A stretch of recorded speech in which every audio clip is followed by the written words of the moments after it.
नमस्कार दोस्तों, smart learning campus में आप सभी का स्वागत है। दोस्तों ये यूपी पुलिस भर्ती का जीएस सेट 4 है। इससे पहले हम लोग 3 प्रैक्टिस सेट सॉल्व कर चुके हैं। दोस्तों अगर आपने नहीं देखा है तो वो ज़रूर देख लें, ताकि आपको आगामी एग्ज़ाम जो होने वाला है यूपी पुलिस कांस्टेबल भर्ती वाला, उसमें आपको काफ़ी मदद मिल सके। तो चलिए दोस्तों वीडियो को स्टार्ट करते हैं। हमारा पहला क्वेश्चन है, मुजफ्फरपुर, दरभंगा और चंपारण जिलों में मुख्य रूप से कौन सी मृदा पाई जाती है? तो दोस्तों इसका सही जवाब है ऑप्शन नंबर बी। क्या है? नवीन जलोढ़ मृदा। अब देखिए दोस्तों, जो जलोढ़ मृदा है ये सबसे उपजाऊ है। क्या है दोस्तों? सबसे ज़्यादा ये उपजाऊ मृदा है। और ये जो मृदा होती है जलोढ़ मृदा, ये 2 प्रकार की होती है। कितने प्रकार की दोस्तों? 2 प्रकार की। एक होती है नवीन, कौन सी? नवीन। एक होती है पुरानी जलोढ़। देखिए दोस्तों, जो नवीन जलोढ़ होती है उसे बोलते हैं खादर। क्या बोलते हैं दोस्तों? खादर मृदा। क्या बोलते हैं? खादर। और एक होती है पुरानी, जिसे बोलते हैं बांगर। क्या बोलते हैं दोस्तों? बांगर। याद रखेंगे पॉइंट्स। तो ये जो है नवीन जलोढ़ मृदा है वो होती है खादर, और जो पुरानी जलोढ़ मृदा है उसे कहते हैं बांगर। इसके अलावा है काली मृदा। दोस्तों यहाँ देखेंगे काली मृदा।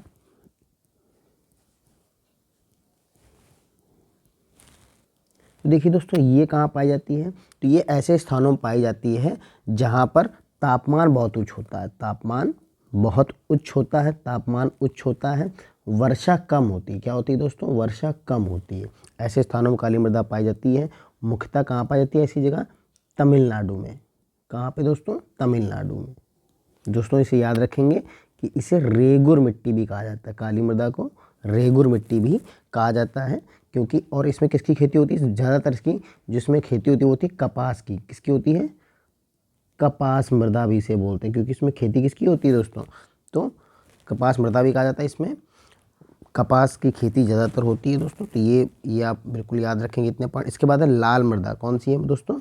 लाल मृदा की अगर बात करें, लाल मृदा, तो दोस्तों ये जो मृदा है ये काली मृदा और अगर हम बात करें जलोढ़ मृदा, दोनों से इनसे भी बहुत कम उपजाऊ होती है दोस्तों। ठीक है, तो आप इन चारों पॉइंट्स को याद रखेंगे। काली मृदा, नवीन जलोढ़ मृदा, पुरानी जलोढ़ मृदा और लाल मृदा। इसका सही जवाब है ऑप्शन नंबर बी। क्या आंसर है दोस्तों इसका? Option number B is the right answer, नवीन जलोढ़ मृदा। बढ़ते हैं क्वेश्चन नंबर 2 की तरफ। ये रहा क्वेश्चन नंबर 2। 1939 में हुए त्रिपुरा के कांग्रेस अधिवेशन में अध्यक्ष पद के लिए महात्मा गांधी का पसंदीदा उम्मीदवार कौन था दोस्तों? तो इसका सही जवाब है ऑप्शन नंबर बी। कौन था? पट्टाभी सीतार मैया। कौन था? पट्टाभी सीतार मैया। अगर हम दोस्तों यहाँ बात करें सुभाष चंद्र बोस की, तो दोस्तों इन्होंने क्या किया था? आज़ाद हिंद फौज का गठन किया था। क्या किया था? आज़ाद हिंद फौज का गठन किया था दोस्तों। कब किया था? तो 1943 में। कब किया था दोस्तों? 1943 में। और एक बहुत ही महत्वपूर्ण नारा है जो उन्होंने दिया था, वो था दिल्ली चलो। दिल्ली चलो का नारा किसने दिया था? तो नेताजी सुभाष चंद्र बोस जी ने दिया था। अगर हम बात करें यहाँ पट्टाभी सीतार मैया की, पट्टाभी सीतार मैया की अगर बात करें तो इनका नाम था भोगराजू। क्या नाम था दोस्तों इनका? नाम याद रखेंगे, भोगराजू पट्टाभी सीतार मैया। ये भारत के एक स्वतंत्रता सेनानी थे। क्या थे दोस्तों? स्वतंत्रता सेनानी थे, भारत के स्वतंत्रता सेनानी थे। इसके अलावा दोस्तों ये गांधीवादी पत्रकार थे। गांधीवादी पत्रकार, जैसे वर्तमान में गोदी मीडिया है वैसे ही ये गांधीवादी पत्रकार थे। और दोस्तों एक बात बिल्कुल याद रखनी है कि 1939 में जो त्रिपुरा का कांग्रेस अधिवेशन हुआ था, इसमें ये जब इनकी हार हो गई थी तो इनकी हार को महात्मा गांधी जी ने अपनी हार कहा था। गांधी जी ने इनकी हार को क्या कहा था? गांधी जी ने इनकी हार को अपनी हार कहा। क्या कहा? ये मेरी हार है। ठीक, तो ये इतने पॉइंट्स आप याद रखेंगे। इसके बाद देखिए दोस्तों, जवाहरलाल नेहरू ये कौन थे? भारत के पहले प्रधानमंत्री। भारत के पहले प्रधानमंत्री दोस्तों रहे थे। और एक बात याद रखना, इन्होंने भी एक नारा दिया था। वो कहा दिया था? आराम हराम है। क्या कहा था? आराम हराम है दोस्तों का नारा किसने दिया था? जवाहरलाल नेहरू ने। ठीक है दोस्तों, आप याद रखेंगे। इसके बाद एक ऑप्शन है मौलाना अबुल कलाम आज़ाद। अब दोस्तों इनके बारे में जान लेते हैं। मौलाना अबुल कलाम आज़ाद के बारे में अगर बात करें तो दोस्तों ये भारतीय मुस्लिम विद्वान थे। क्या थे? भारतीय मुस्लिम विद्वान थे। ये पॉइंट्स आप याद रखेंगे दोस्तों। ये भी दोस्तों एक स्वतंत्रता सेनानी थे। क्या थे? स्वतंत्रता सेनानी। और भी कई, ये मतलब ऑलराउंडर कह सकते हैं इन्हें, क्योंकि ये कवि भी थे, लेखक भी थे, पत्रकार भी थे दोस्तों। तो आप ये सब पॉइंट्स इनके बारे में याद रखेंगे। और सबसे महत्वपूर्ण अगर कोई पॉइंट है इनके लिए तो वो थे कि खिलाफत आंदोलन हुआ था दोस्तों, इन्होंने इसमें बहुत महत्वपूर्ण भूमिका निभाई थी। 1920 का जो खिलाफत आंदोलन था उसमें इन्होंने खिलाफत आंदोलन में दोस्तों इन्होंने बहुत महत्वपूर्ण भूमिका निभाई थी, इसलिए इनका नाम बहुत ही फेमस है। चलिए दोस्तों, इसका सही answer option number 20 the right answer. बढ़ते हैं क्वेश्चन नंबर 30 की तरफ, जो है ये। संघ शासित क्षेत्रों के प्रशासन को चलाने की जिम्मेदारी किसकी होती है? उसका स्वयं का निर्वाचित विधानसभा नहीं होता, जहां उसका स्वयं का निर्वाचित विधानसभा नहीं होता। अब देखिए दोस्तों, जो भी संघ शासित प्रदेश हैं हमारे, उनमें उनका स्वयं का निर्वाचित विधानसभा नहीं होता, और वहाँ पर शासन किसका होता है? तो वो होता है हमारे राष्ट्रपति का। ऑप्शन नंबर डी इसका सही जवाब हो जाए। जैसे अभी हाल ही में किसको यूटी बना दिया गया है? तो दोस्तों जम्मू एंड कश्मीर और लद्दाख को क्या बना दिया गया है दोस्तों? यूटी बना दिया गया है। तो वहाँ पर किसका शासन है? राष्ट्रपति शासन है। किसका शासन है दोस्तों? राष्ट्रपति शासन है। तो हमारा option number D is the right answer हो जाएगा। बढ़ते हैं क्वेश्चन नंबर 4 की तरफ। ये रहा क्वेश्चन नंबर 4। हमारा क्वेश्चन है दोस्तों, भारत के किस राज्य की विधानसभा है ये, के सदस्यों की संख्या सबसे कम है? अब दोस्तों देखिए, ये आपको बिल्कुल अब रेडी करना पड़ेगा, क्योंकि आपके क्वेश्चन पेपर में ये सब भी पूछ लेते हैं कि किस विषय का मतलब आपको पता होना चाहिए। इसके लिए हम आप लोगों के लिए दोस्तों चार्ट ये मैंने डाउनलोड करके लगाया हुआ है यहाँ पर दोस्तों। आप देख सकते हैं कि देखिए, जो ऑप्शन में गोवा है वहाँ पर देखिए दोस्तों, जो लोकसभा सीट है वहाँ पर 2 हैं, राज्यसभा सीट 1 है, और विधानसभा की सीटें 40 हैं। इसके बाद अगर बात करें सिक्किम की बात करें तो वहाँ पर लोकसभा राज्यसभा की 1-1 सीट है और विधानसभा की 32 सीट है। दिल्ली की बात करें तो लोकसभा की 7 है, राज्यसभा की 3 है और विधानसभा की 70 सीट है। पुडुचेरी की बात करें तो 1 लोकसभा 1 राज्यसभा और 30 सीट है। विधानसभा कितनी सीट है? सबसे कम देखिए 40, 60, 32 और 30, सबसे कम है 40, 32, 70 और यहाँ 30। तो सबसे कम सीट किसकी है? पुडुचेरी। किसकी है दोस्तों? तो इसका सही जवाब होगा option number D is the right answer. Puducherry is the right answer. चलिए दोस्तों आगे बढ़ते हैं। क्वेश्चन नंबर, ये स्क्रीनशॉट अगर आपको लेना है दोस्तों ले सकते हैं। बढ़ते हैं क्वेश्चन नंबर 5 की तरफ। ये रहा क्वेश्चन नंबर 5।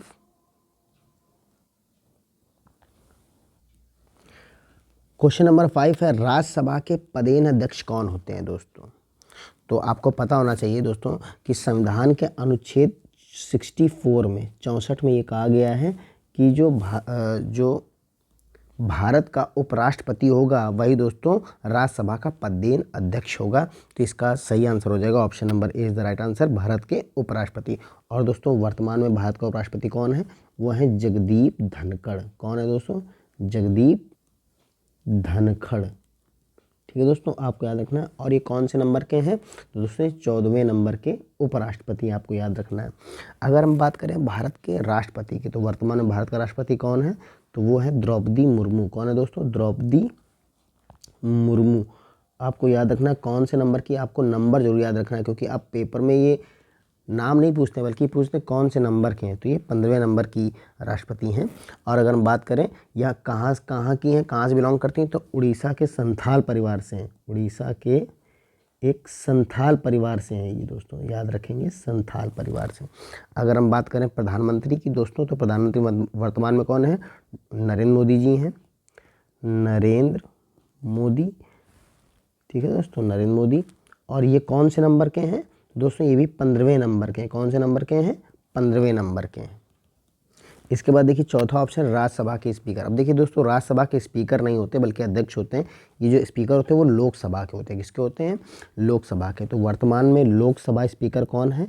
लोकसभा स्पीकर की अगर बात करें तो वो है दोस्तों ओम बिड़ला। कौन है दोस्तों? ओम बिड़ला।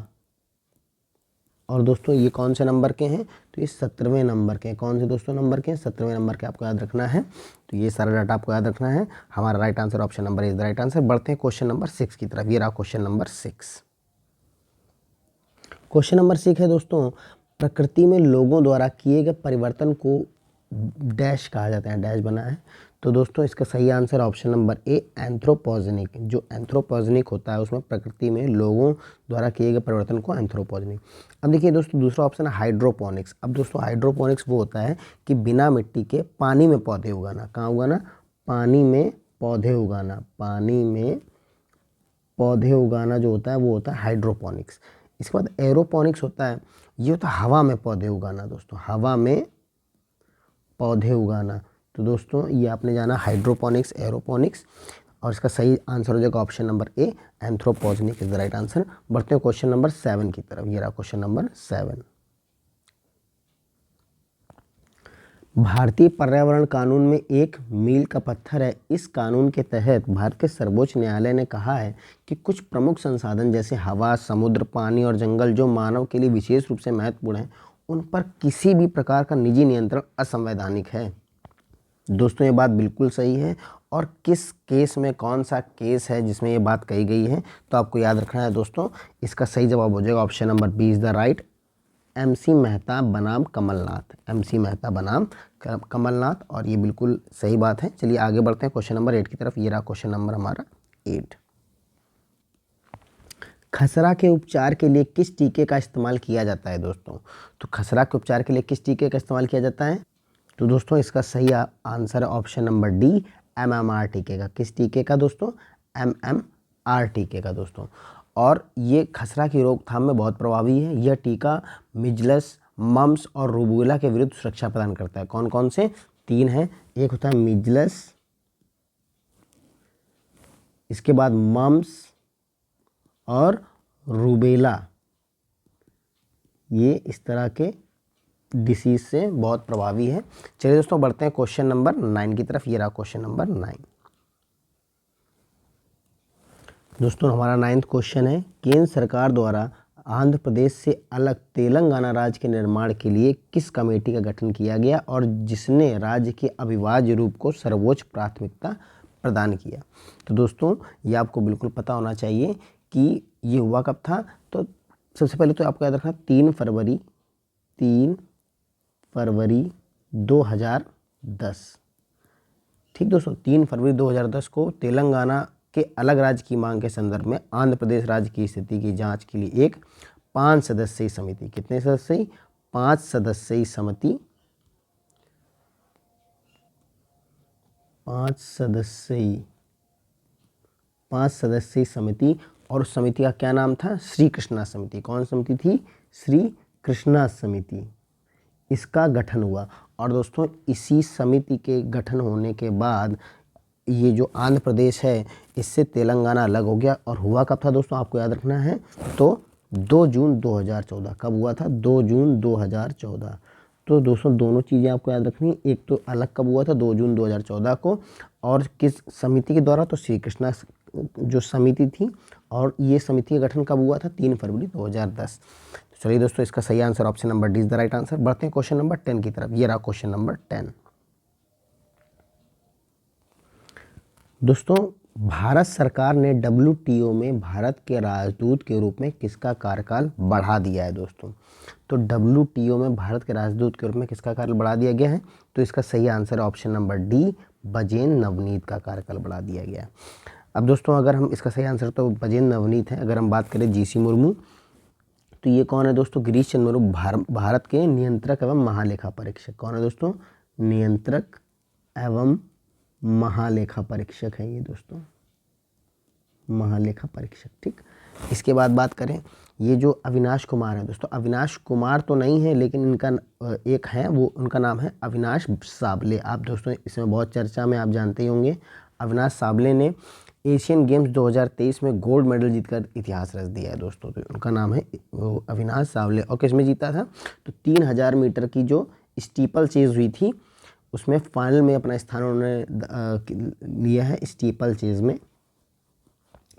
ठीक है दोस्तों, तो इसके बाद बात करें अजय बंगा की, तो दोस्तों ये कौन है, तो इनका नाम पूरा नाम है अजय पाल बंगा। क्या है दोस्तों, अजय पाल बंगा। ठीक, और दोस्तों इनके बारे में विशेष आप बात याद रखेंगे कि विश्व बैंक के वर्तमान के अध्यक्ष और मुख्य कार्यकारी अधिकारी हैं। तो आप याद रखेंगे जो विश्व बैंक है उसके ये अध्यक्ष हैं, विश्व बैंक के अध्यक्ष हैं और कार्यकारी अधिकारी, अध्यक्ष व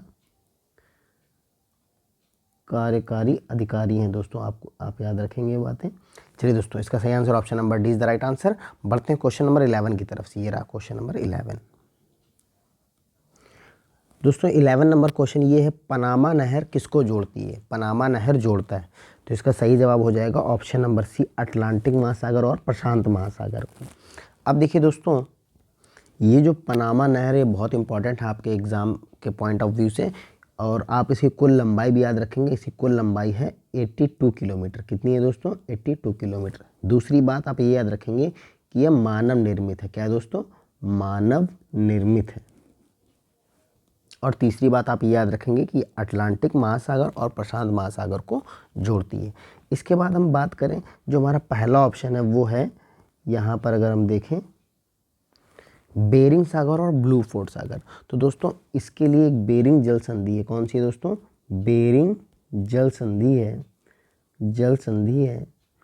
ये जल संधि दोस्तों जो आर्कटिक महासागर के ब्लू फोर्ट सागर और जो पैसिफिक ओशियन प्रशांत महासागर इसके बेरिंग सागर को जोड़ती है। कौन सी है, बेरिंग जल संधि। ठीक, इसके बाद दूसरा जो है वो है अगर हम बात करें बी नंबर जो आया है यहाँ पर लाल सागर और भूमध्य सागर।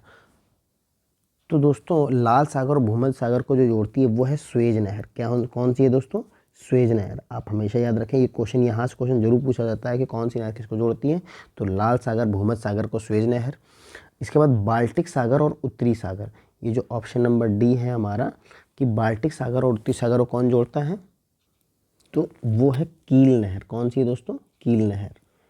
आप याद रखेंगे कील नहर जो है वो बाल्टिक सागर और उत्तरी सागर को जोड़ती है। तो ये बिल्कुल आपको पॉइंट्स याद होने चाहिए। चलिए दोस्तों बढ़ते हैं क्वेश्चन नंबर 12 की तरफ। इसका सही answer option number C is the right answer. बढ़ते हैं क्वेश्चन नंबर 12 की तरफ। ये रहा क्वेश्चन नंबर 12।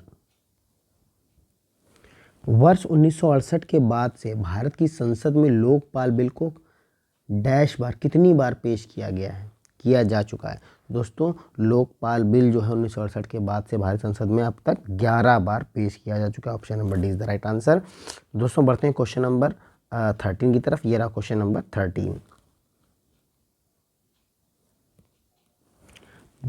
भारत में सभी कार्यस्थलों पर महिला के खिलाफ होने वाले यौन उत्पीड़न के विरुद्ध रोकथाम, निषेध और क्षतिपूर्ति कानून बनाया गया है। बहुत जरूरी है ये।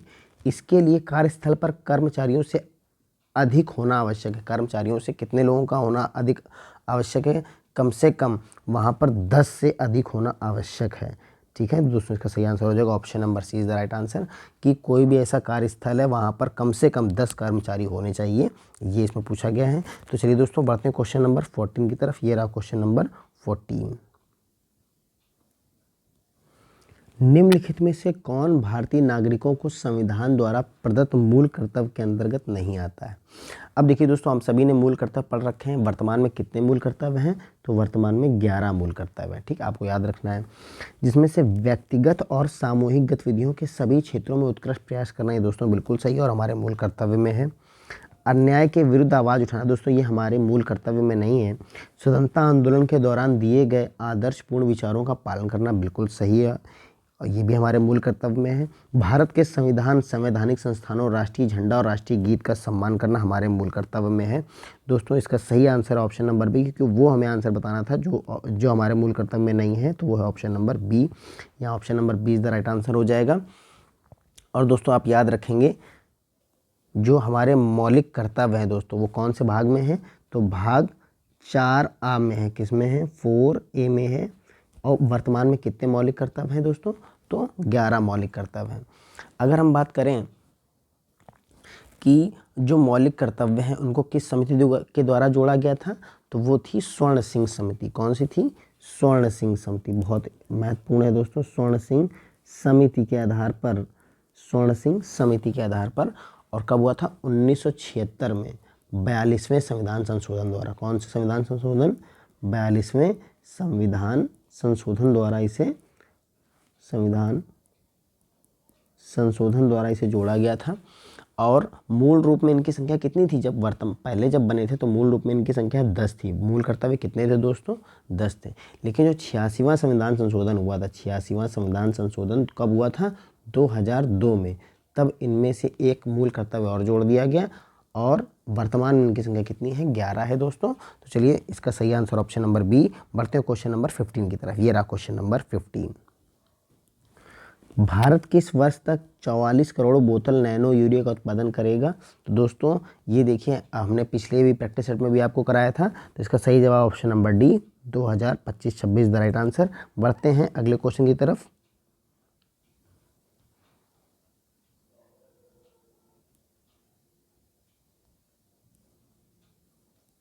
दोस्तों क्वेश्चन नंबर 16 है, मुगल शासक जहांगीर के बाद जब तक कि शाहजहां गद्दी पर नहीं बैठा वास्तविक मुगल शासक कौन था? तो दोस्तों जो जहांगीर के बाद, जहांगीर की मृत्यु हो गई थी तो शाहजहां गद्दी पर बैठना था, शाहजहां को गद्दी पर बैठना था। लेकिन इन दोनों के बीच कौन मुगल शासक बना था? तो उसका सही जवाब है ऑप्शन नंबर ए राजकुमार शहरयार। क्या आंसर है इसका? राजकुमार शहरयार। देखिए मुग़ल शासन में इनका बहुत ज़्यादा नाम देखने को नहीं मिलता है, क्योंकि इन्होंने कोई ऐसा मतलब कह सकते हैं कि इतिहास में कोई बहुत महत्वपूर्ण कार्य नहीं किया है, इस वजह से इनका नाम कम आता है। अगर हम बात करें ऑप्शन नंबर, इसका सही जवाब तो ऑप्शन नंबर ए है। यहाँ पर हम अगर बात करें शेर अफ़गान की, तो दोस्तों तो जो शेर अफ़गान थे इनका बचपन का नाम क्या था? अब मैं जब बताऊँगा तो आपको याद आ जाएगा। इनके बचपन का नाम था अली कुली बेग। क्या नाम था? अली कुली बेग। अली कुली बेग। और दोस्तों जो मुग़ल शासक जहांगीर थे उन्होंने इनका नाम क्या रख दिया था? शेर अफ़गान। और शेर अफ़गान क्यों रखा था? क्योंकि उन्होंने एक शेर, जो शेर था, जो जंगली शेर होता है, उसको एक बार से उसे मार डाला था। इस वजह से जो जहांगीर थे उन्होंने इनका नाम क्या रख दिया था? शेर अफ़गान नाम रख दिया था। किसका नाम रख दिया था? अली कुली बेग का। इसके बाद देखिए राजकुमार जो रहीम है, इनका भी बहुत कम नाम सुनने को मिलता है। अगर हम यहाँ पर बात करें जो बहुत महत्वपूर्ण है वो है राजकुमार खुसरो। और जो खुसरो हैं दोस्तों, ये जहांगीर के सबसे बड़े बेटे थे, सबसे बड़े पुत्र किसके थे? ये जहांगीर के सबसे बड़े पुत्र। और अगर बात करें कि एक और महत्वपूर्ण बात करें तो 1606 ईस्वी में, कब दोस्तों? 1606 ईस्वी में इन्होंने किसके विरुद्ध युद्ध छेड़ दिया था? तो वो जहांगीर के विरुद्ध, जहांगीर के विरुद्ध इन्होंने युद्ध छेड़ दिया था। कब छेड़ दिया था? 1616 में। और बता दें दोस्तों आपको कि ये मुग़ल सेना द्वारा पराजित किए गए थे। जो अमीर खुसरो हैं मुग़ल सेना द्वारा पराजित किए थे। इनके सौतेले भाई जो खुर्रम थे, शाहजहां, जिनको शाहजहां कहा जाता था, उन्हीं ने इनको पराजित किया था।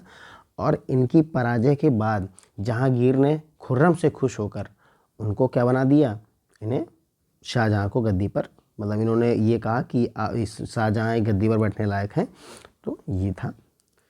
अब दोस्तों इसका सही जवाब है option number A is the right answer, कि जहांगीर और शाहजहां के बीच जो गद्दी बैठे थे वो थे राजकुमार शहरयार। बढ़ते हैं क्वेश्चन नंबर 17 की तरफ। ये रहा क्वेश्चन नंबर 17। निम्नलिखित में से किस तिथि को 284 सदस्यों वाले संविधान सभा द्वारा संविधान पर हस्ताक्षर किया गया? अब देखिए दोस्तों, जब संविधान बन गया था तो दोस्तों संविधान को लागू पूरी तरह से किया गया था 26 जनवरी 1950 को, जो कि हम अभी मना चुके हैं। ठीक है दोस्तों, 26 जनवरी को। लेकिन 26 जनवरी को लागू करने से ठीक 2 दिन पहले, यानी कि 24 जनवरी 1950 को, 24 जनवरी 1950 को जितने भी सदस्य थे वहाँ संविधान सभा के, सभी ने उस संविधान पर हस्ताक्षर किए थे। सभी ने हस्ताक्षर किए थे दोस्तों। तो इस कब किए थे? 24 जनवरी 1950 को। तो कितने सदस्यों ने किए थे? आपको याद रखना, 284 सदस्यों ने। कब किए थे? 24 जनवरी 1950। B is the right answer. बढ़ते हैं क्वेश्चन नंबर 18 की तरफ। ये रहा क्वेश्चन नंबर 18 दोस्तों। फलों का अध्ययन जो हार्टिकल्चर की एक शाखा है उसे क्या कहा जाता है? अब देखिए, फलों का अध्ययन जो हार्टिकल्चर है उसे कहा जाता है कृषि तकनीक। देखिए इसे हार्टिकल्चर तो नहीं कहा जाता, इसे कहा जाता है एग्रीकल्चर। क्या कहा जाता है दोस्तों? एग्रीकल्चर। जो कृषि तकनीक होती है एग्रीकल्चर है। सब्जियों की खेती दोस्तों हम सभी ने पढ़ रखा है, सब्जियों की खेती क्या कहते हैं, ओलेरी कल्चर। क्या कहते हैं दोस्तों, ओलेरी कल्चर, ठीक है। इसके बाद बात करें फलों की खेती, हाँ दोस्तों यही कहा गया फलों का अध्ययन जो हार्टिकल्चर होता है उसमें फलों की खेती की बात करी जाती है, तो वो कौन सा होता है, हार्टिकल्चर। तो हमारा आंसर तो ये हो गया, option number C is the right answer. और एक यहाँ पर फूलों की खेती दोस्तों, फूलों की खेती क्या कहा जाता है, आप इसे कमेंट बॉक्स में लिखेंगे, इसका सही जवाब आप कमेंट बॉक्स में उत्तर देंगे। चलिए दोस्तों बढ़ते हैं क्वेश्चन नंबर 19 की तरफ। ये रहा क्वेश्चन नंबर 19। दोस्तों हमारा 19 नंबर क्वेश्चन ये है, सूर्य से निकलने वाले इंफ्रारेड किरणों को एक एकल बिंदु पर केंद्रित करने हेतु सोलर कुकर में किस प्रकार के दर्पण का उपयोग किया जाता है। अब दोस्तों इसका जो सही जवाब वो है ऑप्शन नंबर ए, अवतल दर्पण। क्या है दोस्तों, अवतल दर्पण। इसके अलावा हम कुछ और भी चीज़ें जान लें कि अवतल दर्पण का प्रयोग कहाँ कहाँ होता है दोस्तों।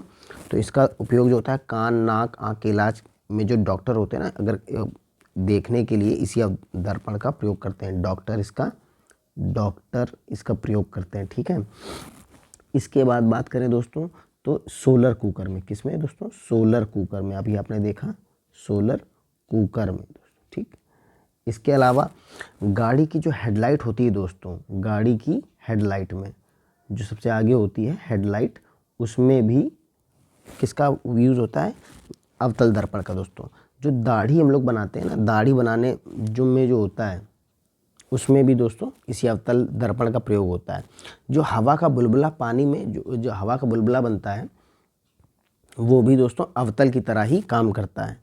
और जो टॉर्च लाइट होती है दोस्तों, टॉर्च लाइट की बात करें तो वो भी अवतल दर्पण ही दोस्तों होता है, क्योंकि अवतल दर्पण दोस्तों कुछ इस तरह, हम सभी जानते हैं इस तरह से होता है। उसका काम होता है कि जो लाइन आती है उसको प्रसारित कर देना, तो दोस्तों इस वजह से यही इसका है। और हम सभी जानते हैं कि इसको अगर जस्ट अपोजिट यूज़ किया जाए तो सन से जो रेज आती हैं उनको एक जगह वो मुख्य फोकस पर केंद्रित कर देगा, इस वजह से अवतल दर्पण का प्रयोग सोलर कुकर में किया जाता है। अब दोस्तों यहाँ पर देखिए उत्तल दर्पण भी है, तो उत्तल दर्पण का दोस्तों कहाँ कहाँ प्रयोग होता है, सबसे पहले माइक्रोस्कोप में। किसमें होता है दोस्तों, माइक्रोस्कोप में जो है किसका प्रयोग होता है, उत्तल दर्पण का। अगर हम बात करें मैग्नीफाइंग ग्लास जो होते हैं, मैग्नीफाइंग जो ग्लास होते हैं उसमें भी उत्तल दर्पण का प्रयोग होता है। कैमरा में किसका प्रयोग होता है, उत्तल दर्पण का प्रयोग होता है दोस्तों। और जो साइड मिरर होते हैं, गाड़ी के जो साइड मिरर होते हैं दोस्तों, उसमें भी उत्तल दर्पण का प्रयोग होता है दोस्तों। तो ये हमारा जो सही answer option number is the right answer हो जाएगा। बढ़ते हैं हमारे आज के आखिरी क्वेश्चन की तरफ, जो ये रहा क्वेश्चन नंबर 20। महामारी के दौरान सरकार मूल अधिकारों को आम जनता के हित में प्रतिबंधित कर सकती है, तो कौन सा अधिकार है जनता का जो वो महामारी के दौरान देखिए प्रतिबंधित कर सकती है। दोस्तों सांस्कृतिक और शैक्षणिक अधिकार, तो दोस्तों ये तो नहीं, इसे तो प्रतिबंधित नहीं कर सकती है। समानता का अधिकार, स्वतंत्रता का अधिकार, या उत्पीड़न के विरुद्ध आवाज़ उठाने का अधिकार। देखिए इसका सही आंसर है ऑप्शन नंबर डी कि अगर ऐसी कोई स्थिति आती है, महामारी की स्थिति आ जाती है, तो वहाँ पे आम जनता की स्वतंत्रता का अधिकार प्रतिबंधित किया जा सकता है। इसके अलावा हम दोस्तों ध्यान रखेंगे स्वतंत्रता का जो अधिकार है वो अनुच्छेद कहाँ से कहाँ तक है, अनुच्छेद 19 से 22 तक। कहाँ तक है दोस्तों, 19 से 22 तक, ठीक। सबसे पहले 14 से जो 18 है वो है इक्वलिटी, समानता का अधिकार, और उसके बाद 19 से 22 तक स्वतंत्रता का अधिकार। और जब ऐसी कोई स्थिति आएगी तो स्वतंत्रता का अधिकार पर प्रतिबंध लगा दिया जाता है दोस्तों, आपको याद होना चाहिए। और दोस्तों आप सभी इस क्वेश्चन का जवाब देंगे कि मूल अधिकार जो हैं, मूल अधिकार संविधान के किस भाग में, कौन से भाग में, संविधान के किस भाग में मूल अधिकार का वर्णन किया गया है दोस्तों। आप सभी देखिए भागों को बहुत अच्छे से रेडी कर लें, क्योंकि यहाँ से क्वेश्चन ज़रूर बनेगा कि यह जो है ये संविधान के किस भाग में है दोस्तों। तो बिल्कुल आप जितने भी भाग हैं वो सभी बिल्कुल रेडी कर लीजिए कि वहाँ से क्वेश्चन ज़रूर पूछा जाता है हर बार। तो चलिए दोस्तों आज की वीडियो में बस इतना ही। अगर आपको वीडियो अच्छी लगी हो तो दोस्तों वीडियो को लाइक करें, अपने दोस्तों के साथ शेयर करें, और अगर आप चैनल में नए हो तो चैनल को सब्सक्राइब जरूर कर दें। मिलते हैं अगली वीडियो में, तब तक के लिए नमस्कार।